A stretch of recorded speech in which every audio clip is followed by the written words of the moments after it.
Making of a Marketer, Jess and Andy here on our Friday afternoon. And Jess, I have to start off right out of the gate. So we've been talking about it. We were strolling through the Appalachian Mountains last weekend, coming back from a quick Virginia trip, some coasters. It was kind of like, what is there to eat on the road? And do you want to take any guesses of where we stopped? Because it's been in the chatter for so long. Because you got limited places you can go in the middle of the mountains. So where do you think I went being a marketer? Cracker Barrel. You did. So it was an experience, Jess. So I was like, wife Kristen, we're gonna go in. I have to evaluate this place. Like so much of the marketing world has just been talking about it nonstop. It's like I want to give it an evaluation. I haven't been here in 5 years, so I got to see like what's going on. So you'll be happy to know of our listeners. A lot of people prefer the old logo. The old logo was present on the building. On the menus, however, they did have the new one, so they didn't re-update it backwards. And then when I was in there, it was like the biggest question of all for me is this age thing. Talking about like are they scaling their age downward? Me at 36, I was the youngest person in there, Jess. So it like confirmed, or actually my wife Kristen was the youngest person in there. We were the youngest group in the building. So it confirmed a little bit of the data, at least from our personal visit. Hey, you're doing the user research testing. You're in the wild, Andy. I love it. Okay, so was it busy? What day did you go? Like I want to know all Yeah. the brand research details as So, well. so to be fair, it was a Monday, so he can't like grade it that hard. There's me working in restaurant. I used to do a lot of restaurant marketing. It actually made financial sense for a lot of small restaurants not even open on Monday. So if like your favorite like mom and pop place is closed on Monday, that's strategic. Like they actually cut losses on that day sometimes. So it's not fair probably to judge on a Monday. However, I will say we did go Monday prime lunchtime. So like while I wouldn't expect it to be packed, I don't know if I would expect it to be like 5% full either. So like it was probably like 5% full. Like it was like small gathering at the Cracker Barrel in the Appalachian Mountains. So yeah, I mean probably not a great showing for lunchtime, but again, like I don't know if that's a fair evaluation on my part, but the biggest thing was like, am I going to be the youngest person walking in here? Because the data says I'm going to be, and I was. I just saw through my feed yesterday they put out new marketing around $5 flapjacks or all you can eat flapjacks and Yep. the actual advertisement it looked good but Yeah. we're seeing now that they are testing and like we've said before we weren't talking about Cracker Barrel to At this all. extent Yeah. prior. So I mean, I don't know. I'm really torn about this because I think it's important that they listen to their customers. They took a bold risk, which we talk about all the time. Yeah. They're course correcting, but what do we say? Like, no marketing is bad marketing, right? Yeah. Because now we're talking about them all the time. I mean, you were so curious. You went there. Like, Yeah. yes. It at least got So, me to go. Well, yes. the thing about it, so I look at this, I love the restaurant talk. I would love, maybe not even someone that works at Cracker Barrel. I would love a restaurant marketing expert to come in because there are like specific playbooks that a lot of them do. So like one, for instance, like they're doing like the $5 flapjacks. Like that's a play of the things IHOP used to do. And I actually was a little bit closer to IHOP because in a previous agency, that was one of our clients. I didn't get to work on them, but I like would listen to presentations and I'd be like, cool, can I have that client? But either way, like there's like a whole thing when it comes to chain restaurants, like the discounting, like the Applebee's, like the $2 margaritas. It's like, let's go get lit at Applebee's. And I was like, that's an interesting turn. I was like, I never thought of Applebee's as that kind of place, but they try these like gimmicky type things, and I do think it works for a surge. It gets attention. I still think the gap I would love to solve for a lot of them will be going to the new Chili's playbook and how they're always on with influencers. Like they do the activation, but then they're just always on. There's always somebody on these vertical video platforms talking about them through their own perspective. If they could master that, that's where I think it helps. And I think it's a lot of the storytelling. Like, what are you telling the users to talk about? Are you telling them to talk about eating $5 pancakes? Or are you talking about a whole experience? And that's where they have to try to get to. So to that point as well, when you went in the restaurant and you saw the general store and you saw the merchandise and the pictures and all of it, like did you understand or have a better connection to like the origin ethos? Or do you I mean, basically I want to know, do you feel like it's like the story is still aligned with the logo, like Yeah. the I don't think they've outward. changed much of anything. Like the only thing I No. saw was the menu had some differences. Like they had lattes on the menu and they had like alcohol. I didn't remember Cracker Barrel ever having alcohol. I was maybe I'm just under a rock and I haven't been enough. But I was like, the menu definitely had some changes to it. But like what it resembled to me is they threw more at the menu. They didn't take away the classics. They're throwing more darts at it, which I don't know. Like I'm not inside enough to know if that's good or bad. The one like large takeaway, Kristen and I were talking about this while we were there because I was telling her we're evaluating this place while we're eating. So all of the music, it's going to be like country oriented. That's their brand.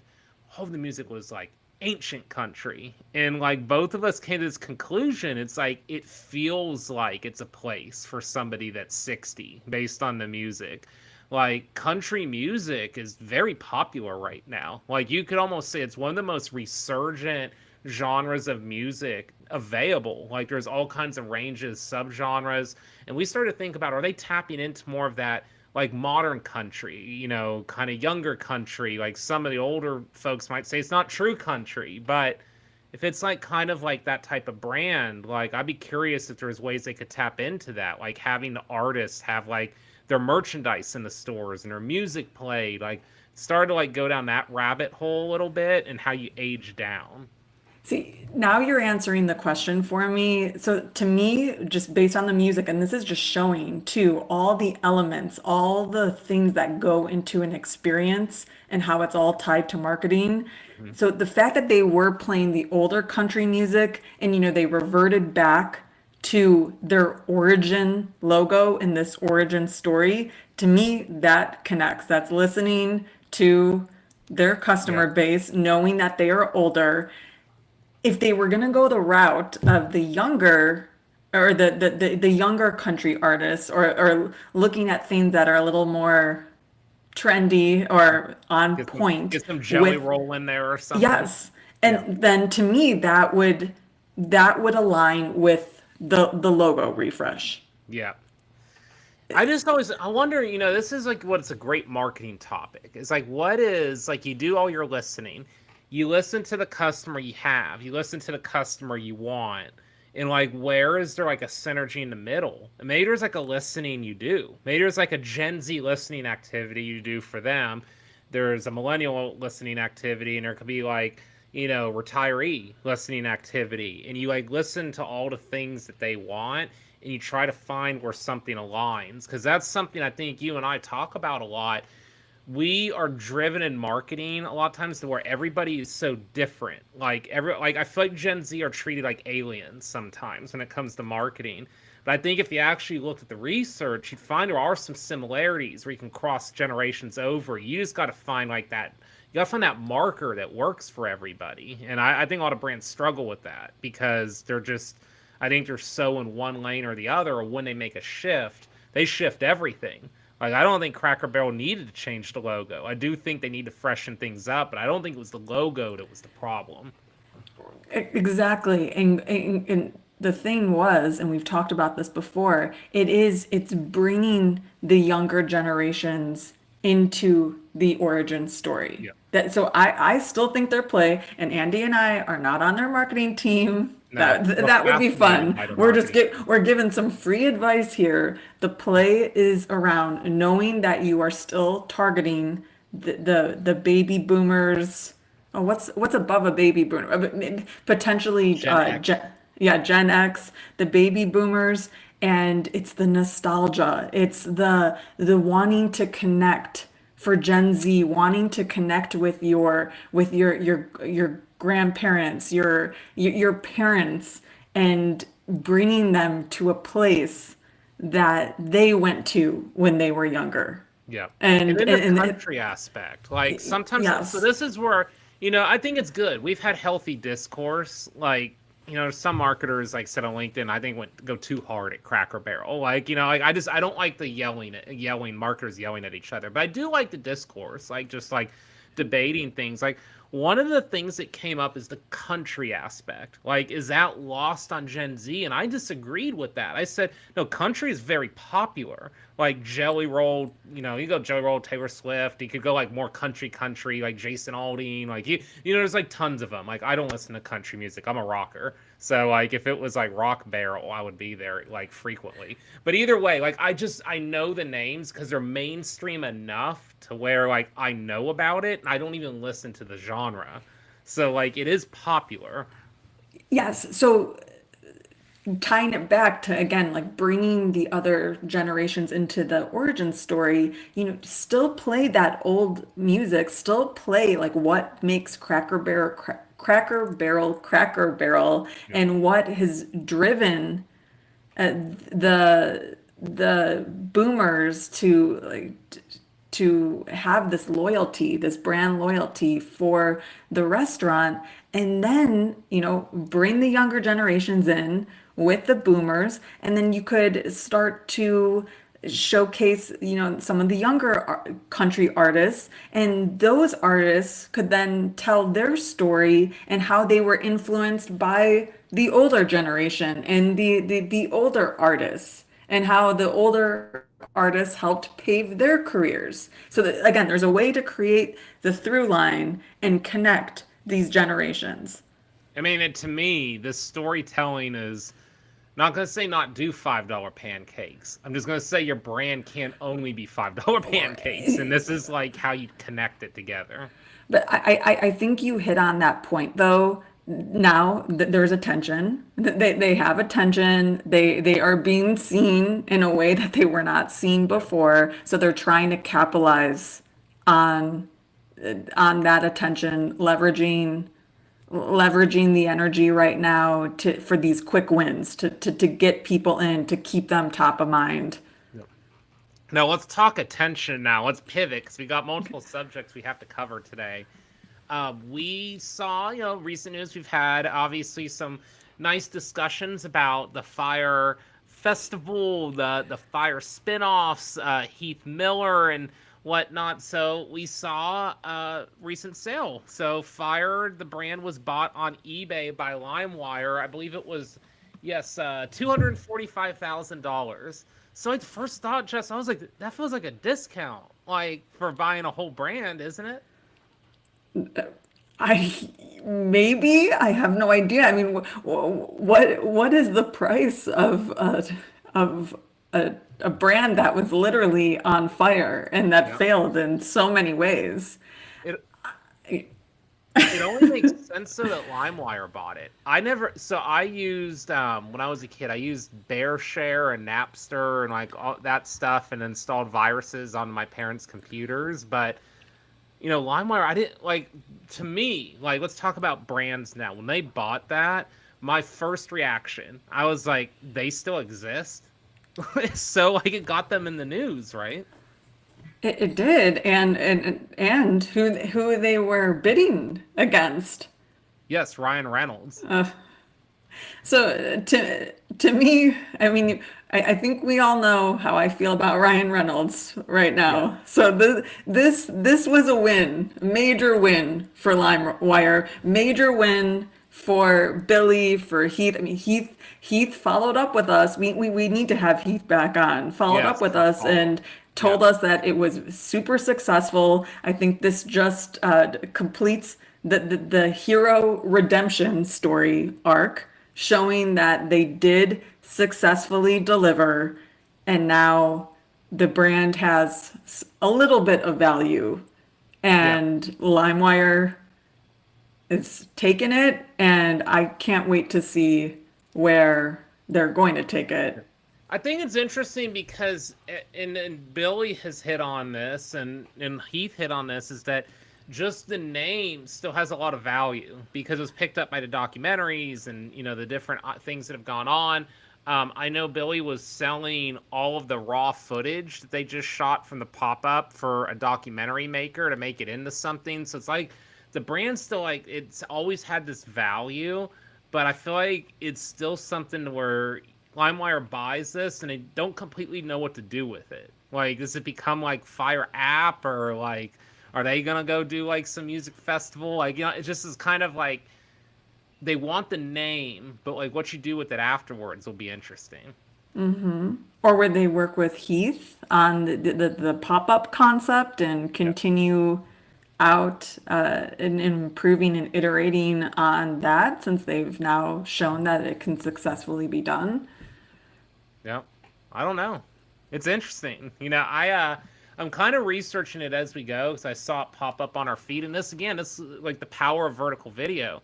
The reason that I even saw this story was I saw Billy was talking about it. And when he speaks, like, I think he hit on that there's people, when they speak, you just listen. You either like them, don't like them, somewhere in between. You want to see them succeed, you want to see them fail. Like, he talked about that. People will put eyes onto his resort because they literally want to see it fail. But like, it's an interesting conversation, just like we're having with Cracker Barrel. There's like this whole world of like advertisers out there that are paying millions and millions and millions of dollars to run bland, like billboard looking display style ads that we forget about. There's others that are doing something that just jolts conversation. We're talking about them a lot more than the $10 million ad spend. So it's just like, it's an interesting concept. And I don't know, everybody's kind of in different wavelengths with it, but hey, it keeps us talking about it. Like, that's what I would say about this show. Like, we talk about interesting topics because they start to come to us, they show up on our feeds. I see it 1, 2, 7 times. I'm like, hey, maybe we should discuss it now. Totally. I mean, there is absolutely a marketing case for failing fast and iterating and improving. Failing when you're not hurting the public. So Yeah. I just want to make that really clear because some people may go into it thinking, "Oh, I can take some bold risks." You absolutely can, but if it impacts public interest, then we are not saying that. We are not Yeah. recommending just to go bold, just to fail when it could hurt the public in that way. But yeah, I think I don't know. You're right. There is something about just our need and the human nature in like wanting to look at a train wreck. Yeah. And I mean, I personally, I want to always hope for the best. I never go into it like hoping for the train wreck and then hoping to see like disaster and more disaster. But yeah, I want that redemption. But yes, there's definitely something about train wrecks and literally brands being set on fire and what are they gonna do next? How are they gonna respond? How are they gonna make things right, better? And I think there's some brands that have avoided the train wreck while still being a little like, or being very high risk. Like, we always talk about Duolingo, of course. Like, they're always seeming like they're doing something. Like, a day doesn't pass where I don't see the mascot or some sort of video or UGC thing. Like, they're doing something. And the reason why, like, I think of it too, like, it's interesting how they're staffing. So like, there's been multiple positions that have gone viral for them in the social media community. One of which is, it's not the social media manager, it's not the director of social, it's not the director of marketing.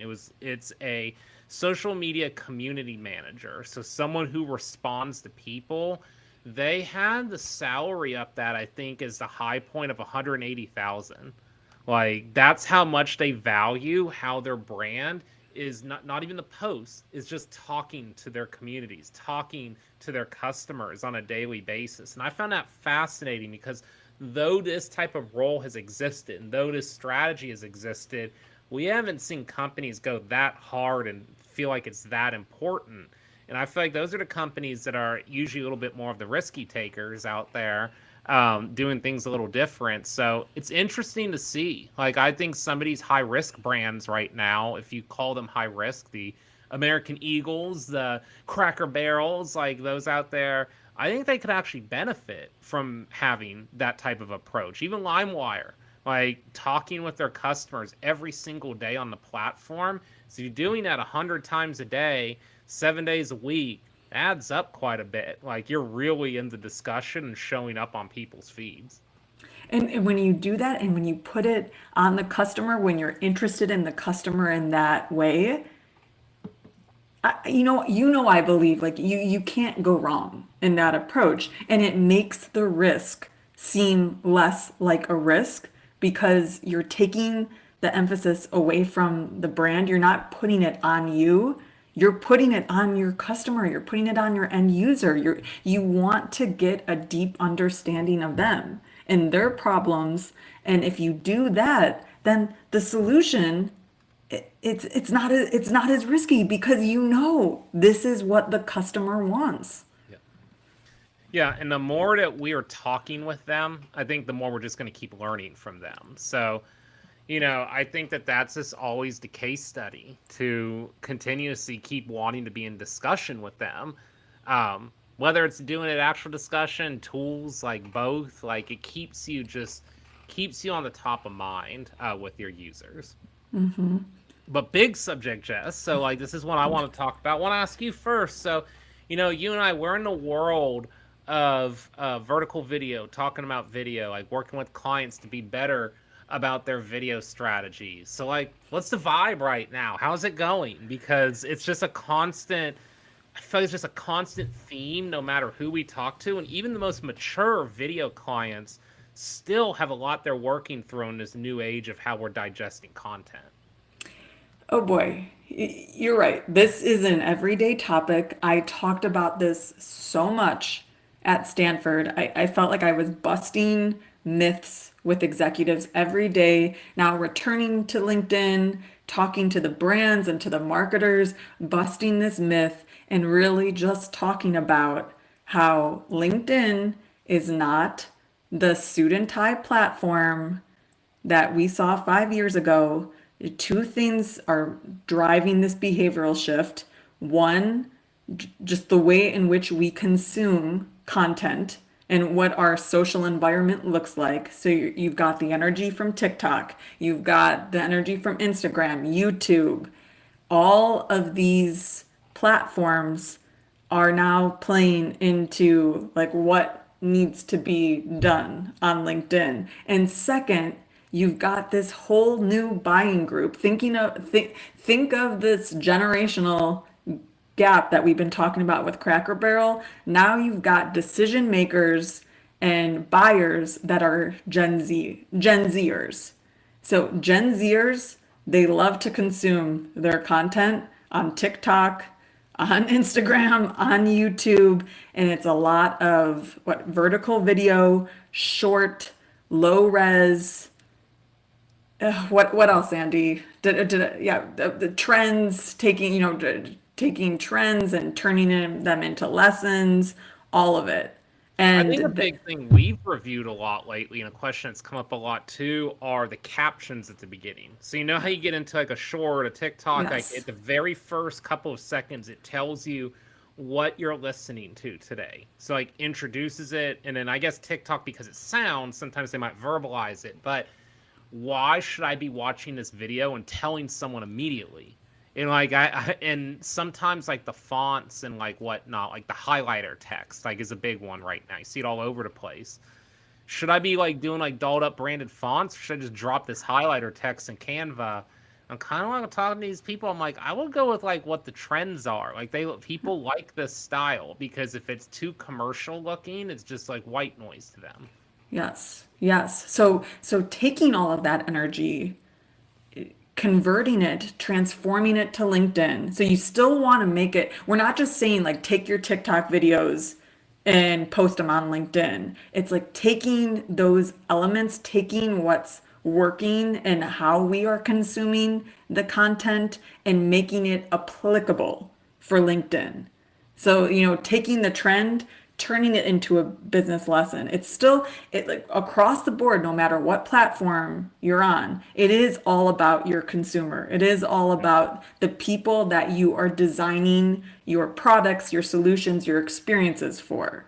It's just taking the trends from these places and then making it valuable for your So, LinkedIn so one of the audience. real world scenarios I'm dealing with a lot is we're going into next fiscal, marketing budget is being shaven by X.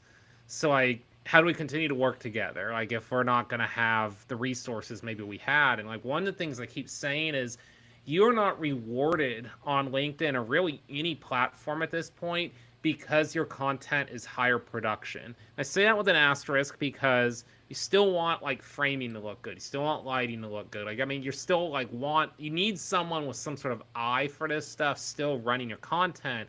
But what I am saying is that the $5 million commercial versus the shot in office with an iPhone ring light camera with your in-house video producer, they are not rewarded one against the other. Sometimes the in-house does perform quite a bit better because it's more relatable. So what I am saying is if you're having these budgetary issues, in the first place, like the first area you need to trim, like to keep everything afloat, like I'm gonna like look at your video budget immediately and be like, you can do a lot more with a lot less, which is an interesting conversation because some partners are loving this conversation. They're like, yes, Andy, I've been trying to pitch that to my bosses for the last 2 years because LinkedIn said that, like it's going to help us.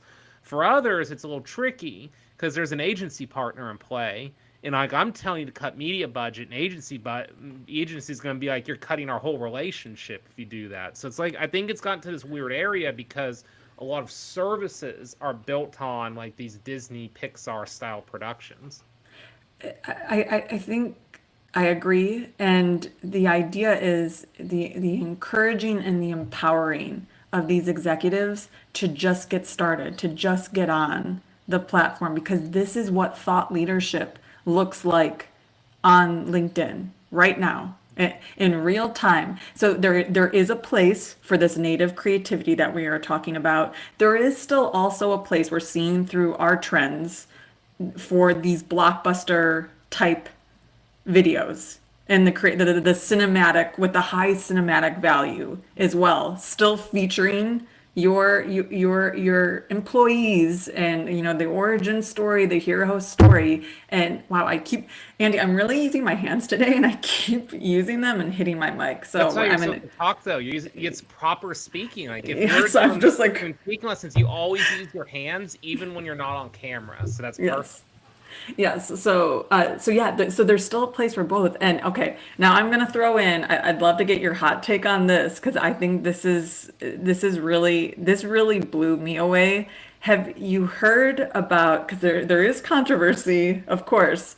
Have you heard about these the recruitment videos for the sororities that went Yeah, the viral? dancing videos, right? Yes, the Yeah. dancing videos.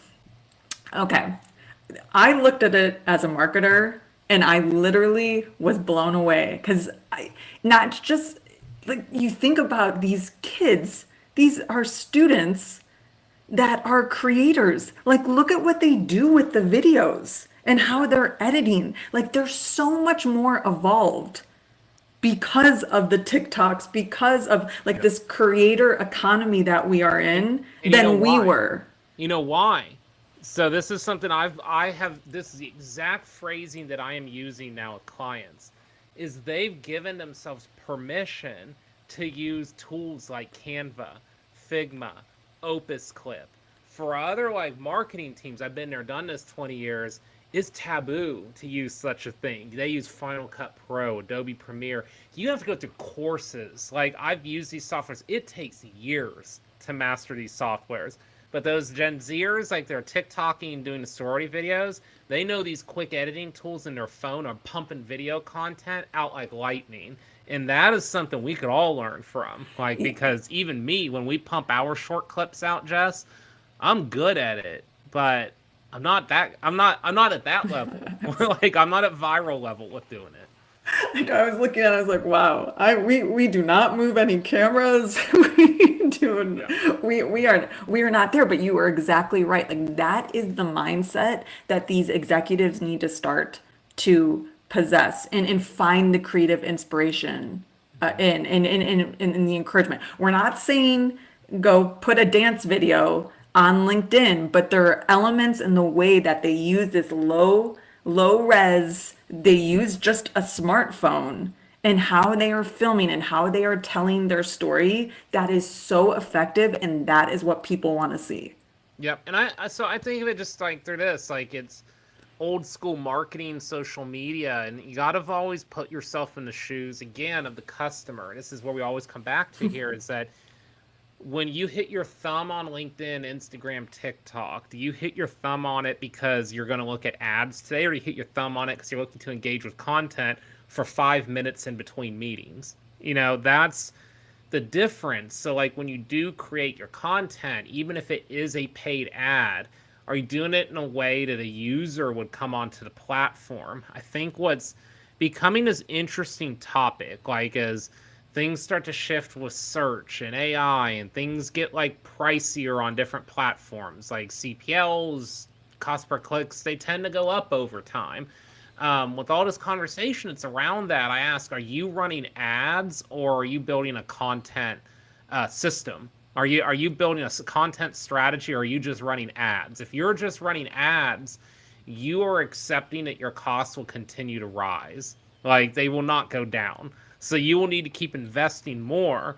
If you aren't looking to like keep having to do that, then I think the investment needs to go to content strategy. And in return, I do think you see a lot of efficiencies. If you're not having to produce as much high level video content, you're able to do more organic features. You're able to blend teams together with maybe not needing as much outside help. But it's just the investment time like slowing down. And I think that's the thing is, can you slow down enough to build a content strategy? And sometimes they can't. Like sometimes there's powers that be that don't let you. So it really just depends.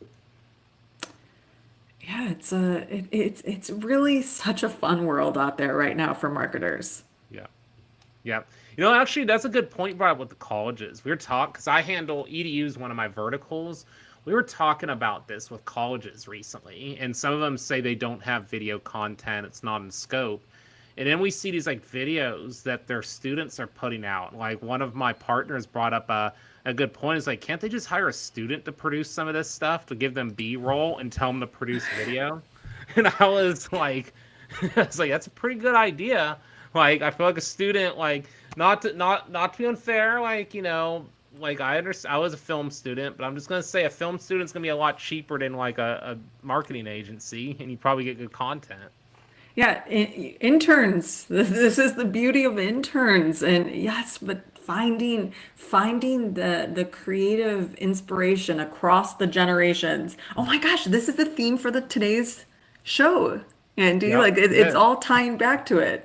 I think that is absolutely so key. And you think about it, and if more colleges produced content like these dancing videos, I think it would just be wonderful. Like Yep. totally authentic, real. It shows like pride in like where you're from or what house you're in, what school you're from. Okay, I will do a quick plug. I mean, this is biased because I am an alum, but if you're looking for creative inspiration, Indiana University, they Yep. are They're all looking over for you. LinkedIn and they upped their content game and their video game. I want to say maybe 2 years ago, and now it's just fire. They are Yeah. fantastic in the EDU space. Interesting. I'll write them down. So that'll be a Friday activity for me to go surfing through. But I know we're like closing in on time here, so another good kind of like trek around generations topics, but interesting enough, a lot of it aligns as you talked about, Jess, like comes together. So we'll continue our discussion, and heck, next week will be in October. So the Halloween talk is going to be ramped up a lot more on this show. So be ready for that. Oh, it will. Surprises will come. I'm excited for it. Until next time, everyone. We'll talk to you soon. Bye. Bye.